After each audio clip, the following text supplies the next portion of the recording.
You're listening to WRUULP, Savannah, Georgia, 107.5 FM, WRUU.org. We are Savannah Soundings, community radio with global soul.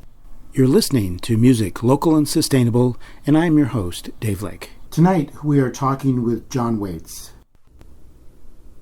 Besides your own performances, you have been the force behind the Trinity series, particularly the Trinity Opry series.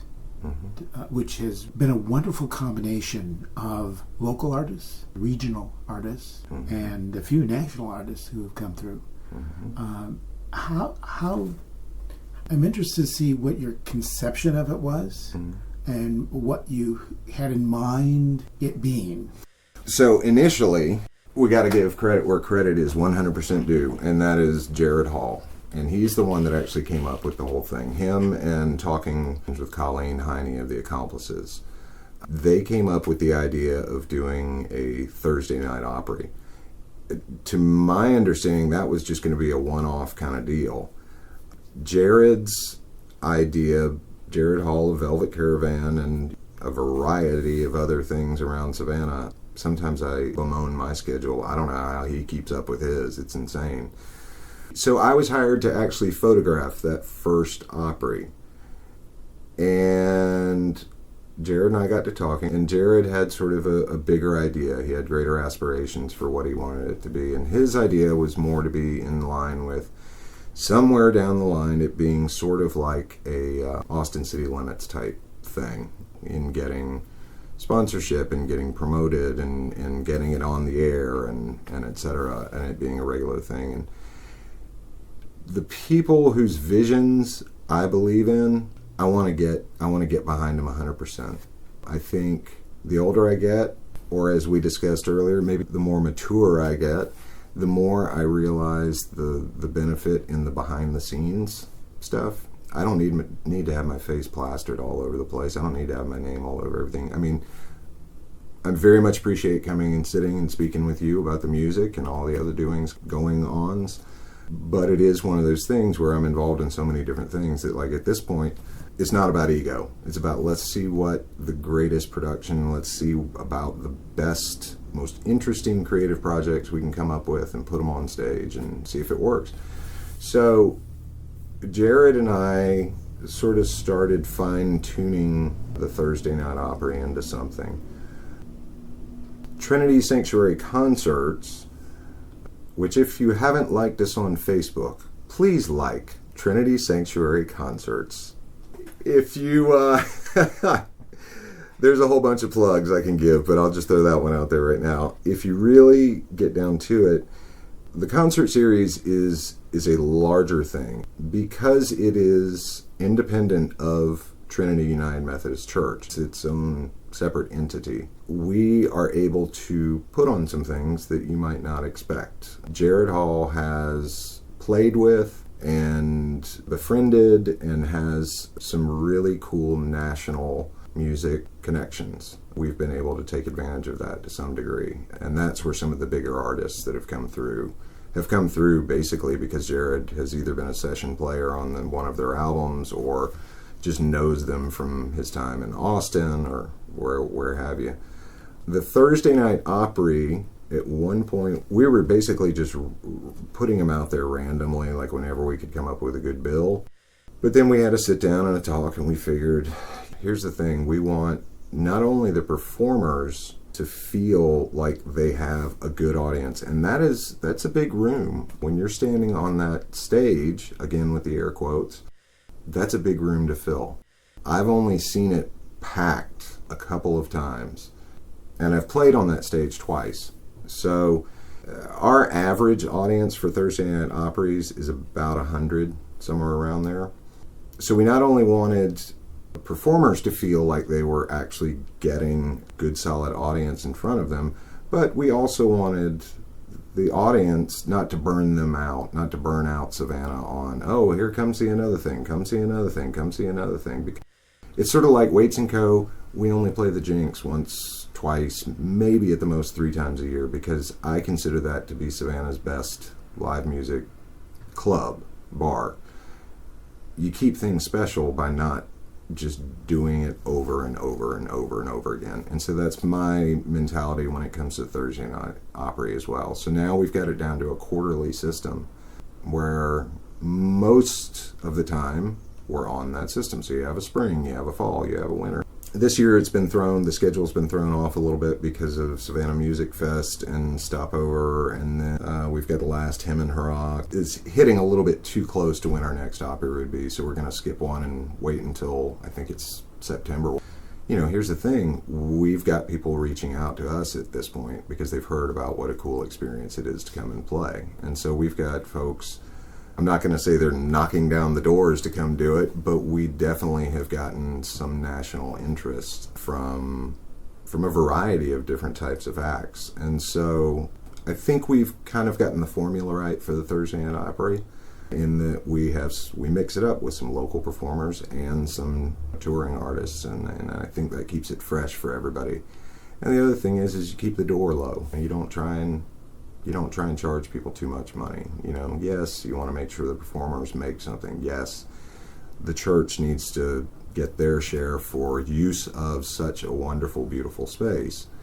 But essentially, Jared and I and the other folks that we have, it's been more or less volunteer basis to make that stuff happen. Just because we believe in the idea, and we believe in good music, and we believe that these are performers that should be given a chance to perform in such a wonderful space. We do have some other Trinity Sanctuary concerts, performances coming up this year, but we have also begun to fine-tune how that really works. We're always open to the idea of other people promoting and putting on their own events there and us hosting them. But for us, it's also a question of what is Savannah going to come out for? And Savannah, as lovely of a town as she is, can be notoriously fickle with audiences. And I'm not going to name names, but let's just say recently I was at a show that 250 seat capacity, I think, and I think I had counted there were just about 100, which was insane because it was an amazing performance. Well, why is that? Don't know.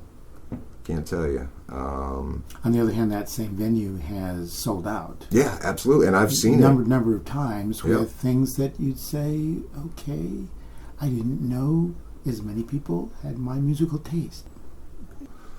Yeah, you just never know about audiences. I had a conversation with somebody the other night about that very same show that we're sort of quietly talking around.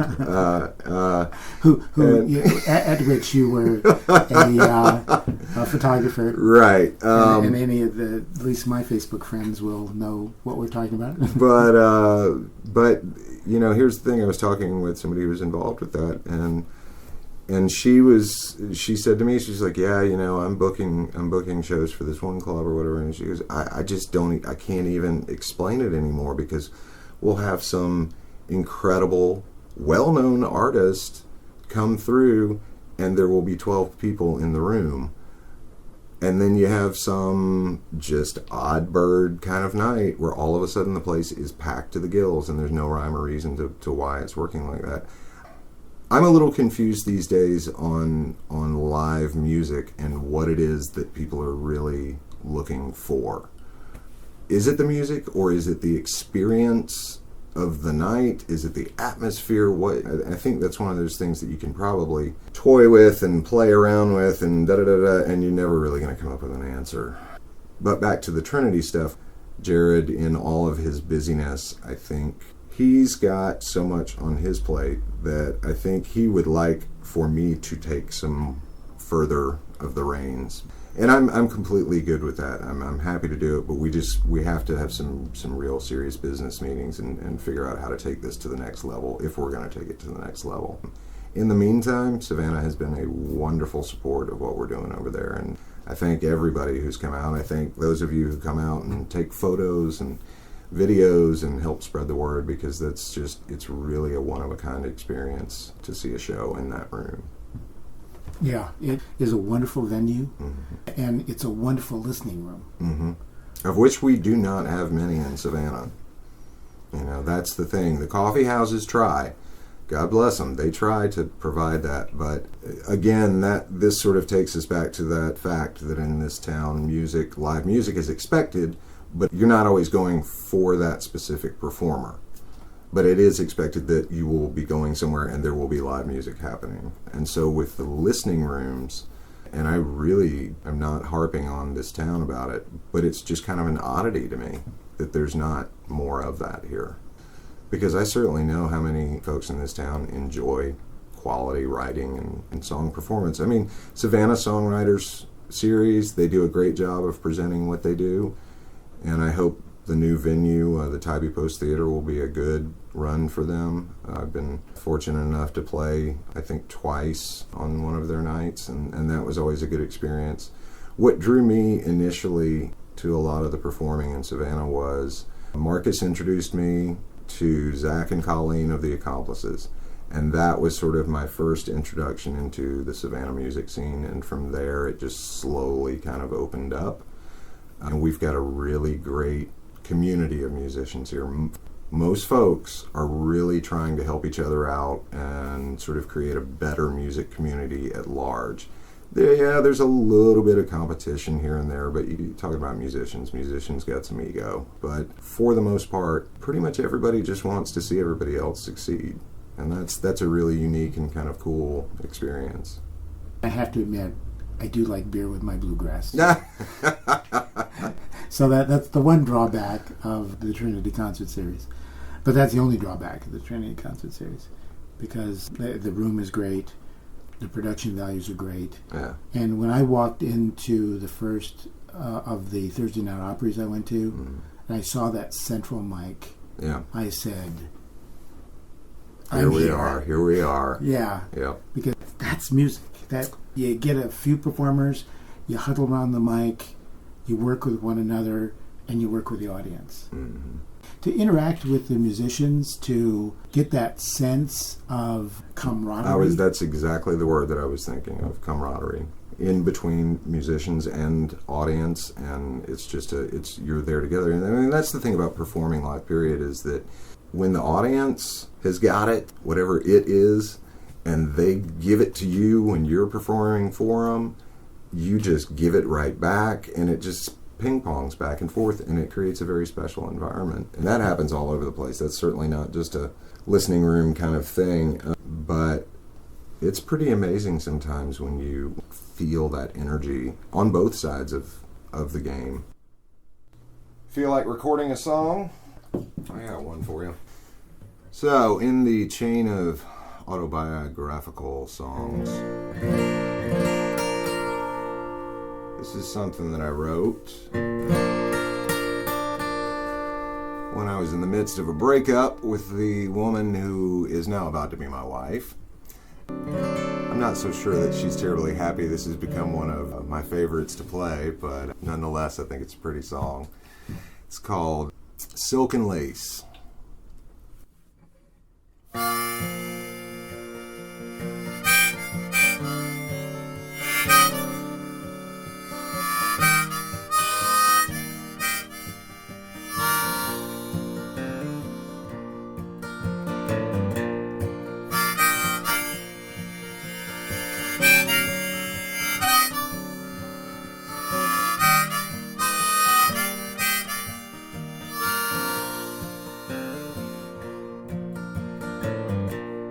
I didn't treat you badly,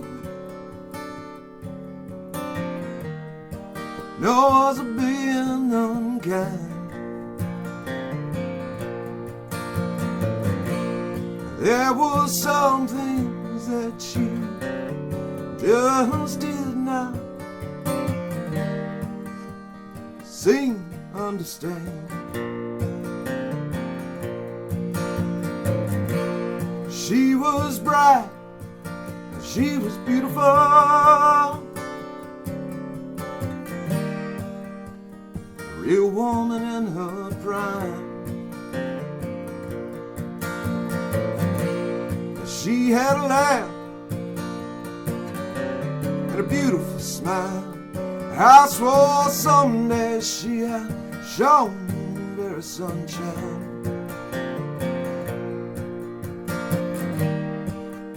But a man, he's got to do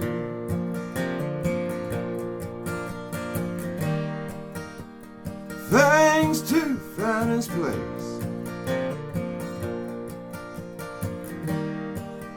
in a world that is built brand new. Not everything is made silk and lace.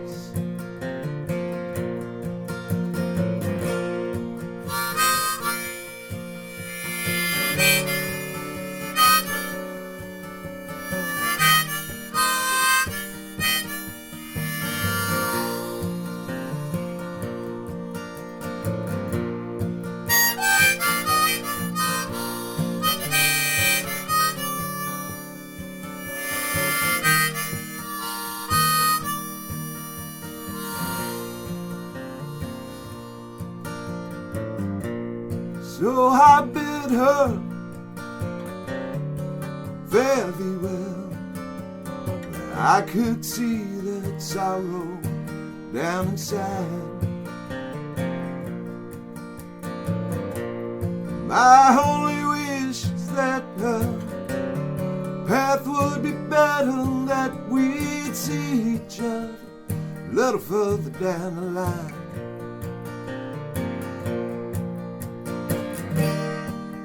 But a man, he's got to do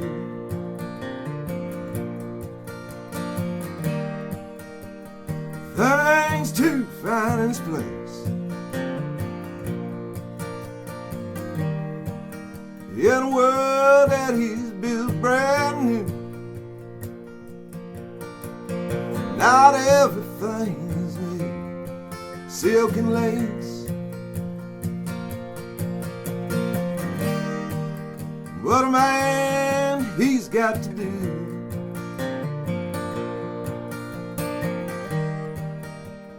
things to find his place in a world that he's built brand new. Not everything is made silk and lace. I said not everything is made silk and lace.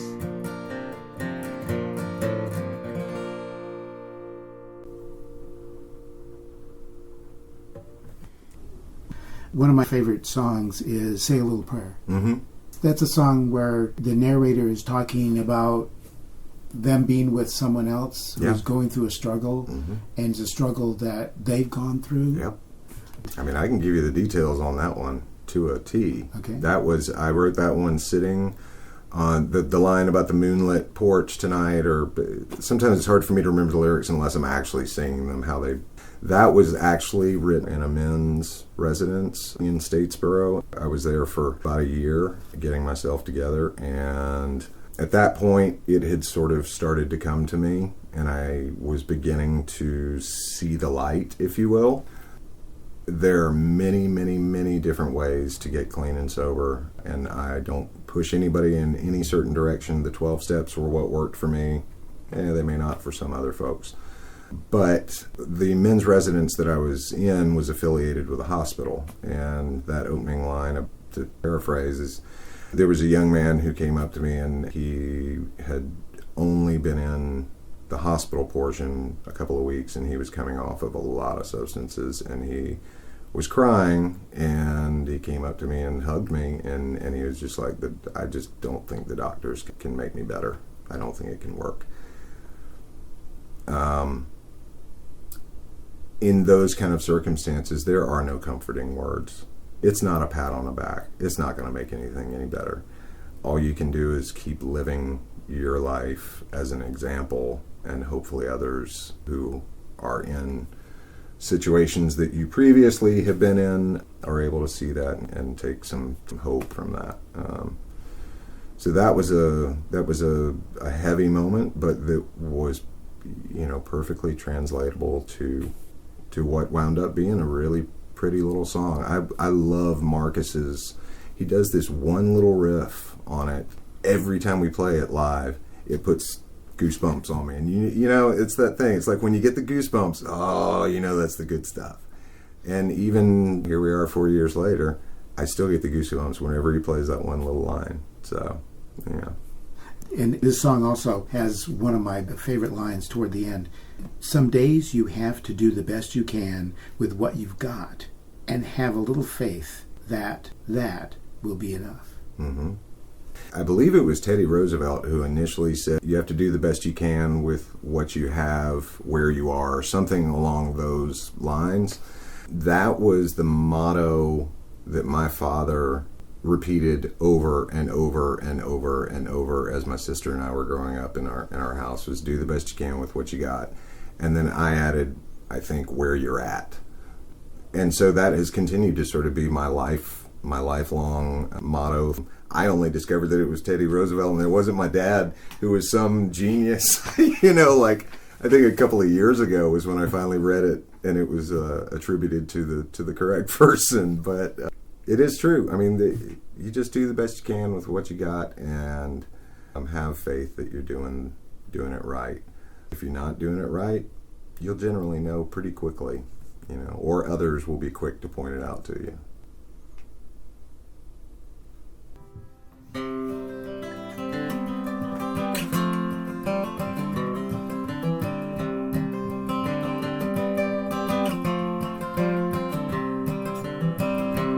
That young man, he was crying. He said the doctor can't help me, and I feel as though I'm dying. In his cold embrace I could feel his pain. I've been there before, not feeling half quite sane. On this moonlit front porch here tonight, I got a feeling everything's gonna be alright. God of my understanding is always near.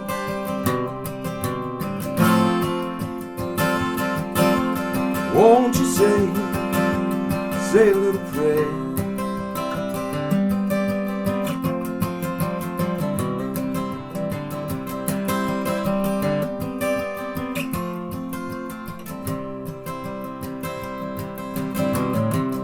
There was nothing more I could say.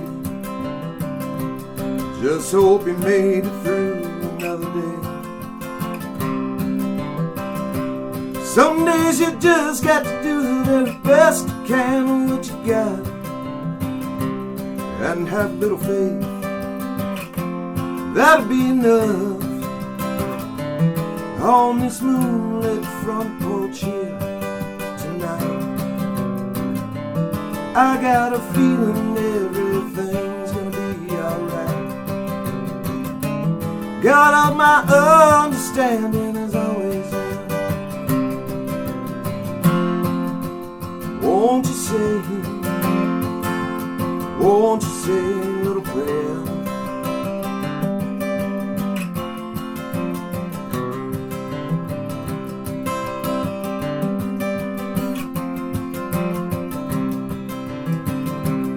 I'm not no preacher man, this ain't a sermon in a song. I believe in our hearts, of hearts we all know right from wrong. Know this 'cause lately I've had on those same old shoes. When times get too much, there's one thing I can do. On this moonlit front porch here tonight, I got a feeling everything's gonna be alright. God of my understanding is always near. Won't you say a little prayer?